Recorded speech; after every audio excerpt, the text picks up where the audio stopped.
Good morning, good morning, good morning. Welcome back, everyone. We are looking at Dixie on a daily time frame. As you can see, Dixie is actually climbing above the 104 level, having open and close slightly above it, a new candle opening and expanding outside. That looks healthy for Dixie to do the continuation that we've been looking for. I'm looking for it to at least come test into that 104.50 level and then see if we get a pushback, which is this midline of the channel.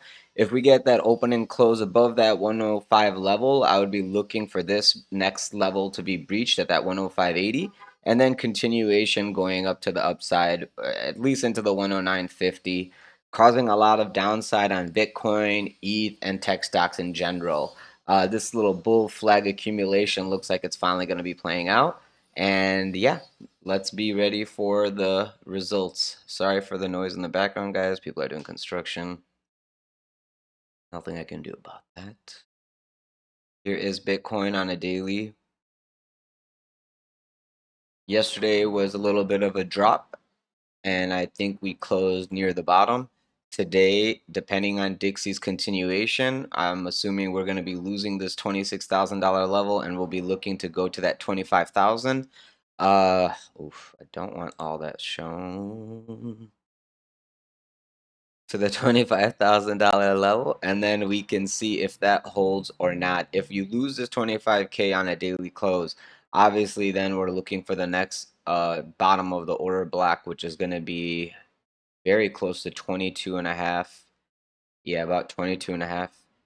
So yeah, that's gonna be the larger drop. First $1,000 drop, and then you're gonna get like a $2,000-3,000 drop if that occurs. And then we gotta see if we're gonna find support in that area for a dead cat bounce, because if you do come this low, the bounce into the 200 will more than likely be a dead cat for a rollover, and then you'll form this nice big head and shoulder for deeper retrace to the downside. As people who bought into this rally start panicking and getting liquidated on over leveraged longs in this area, that will add for the capitulation to the downside, especially if anyone is like on those DeFi platforms borrowing money on leverage. All that's gonna uh, splatter on down if the capitulation event occurs. Let me go to a 4-hour time frame to give you guys a little bit more details.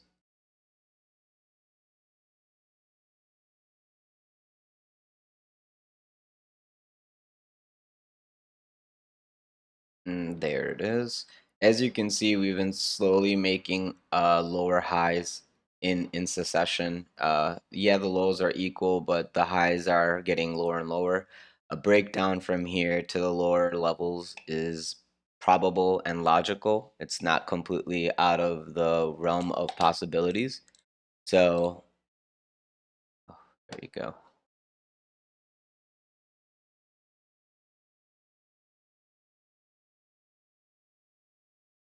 There you go. Just turning some things off. Maybe that'll help us get everything going better. You can see cumulative delta is already negative. So downside is probably going to continue. This 25.5 will be your warning sign for a deeper dive to the downside.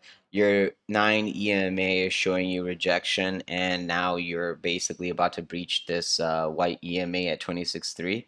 So that will be the next resistance point for anyone who's trying to short. Like, this is the best short for deeper retrace. Stop loss above 27.2. And yeah, the lower targets to the downside we've already discussed. So I'm just going to leave it at that because the computer is on nuclear mode. And let's just go to ETH on a daily.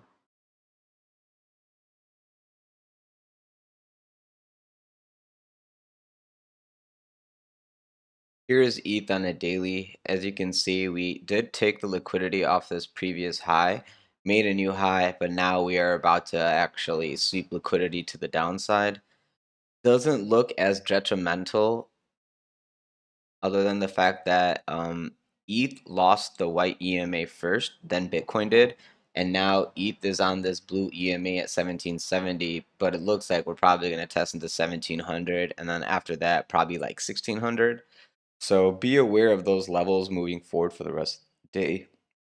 The second you have a 4 hour open and close under 1770 is your warning sign that 1700 is next. And then if you lose 1700 on a 4 hour open and close, then you got 1600, worst case scenario. If you do get to 1600 on a daily close, anything coming back to the 200 EMA will probably be a dead cat bounce for continuation to the downside. So just be ready for these moves coming in. Yeah, I mean, that's basically all we have going on today. You can't really expect too much upside because Dixie is rolling on up. The Fed has yet to come out with their, well, the government has yet to come out with their debt ceiling conclusion. Until the debt ceiling is resolved, I would assume that we're going to have risk off and assets sell off, basically. So just be aware that the second that that news does come up, that it's passed and negotiated through, you will see some upside and a relief rally in the market. So buying spot into the dip is probably the smarter thing to do because you have no idea that capitulation candle, how deep it can go. But buying spot means you can't get liquidated. So you're buying as cheap as you possibly can in this range, and if it goes deeper, you can dollar cost average in again. But the fact is that you won't have a issue where you get liquidated unless the whole market drops and stays there, which is pretty rare because I know there's a lot of people with cash on the side waiting to buy the dip. But at least this is an advantageous opportunity for you to get into the market as cheap as possible because you didn't buy here, you didn't buy here, but you're buying on this retrace test of support on this one, which is the next best possible long at 1700 on ETH that you can take for the test up to the 1770 dead cat bounce area. So that's all I have for you guys today. If you guys have any questions or concerns, leave it in the comment section below. If you are interested in trading with me live, feel free to join the Discord server. The link to the server is in the description of this video below, alongside all the other affiliate links that we use and recommend that help the channel grow. Thank you so much, guys. Have a great day, and I'll talk to you soon. Bye-bye.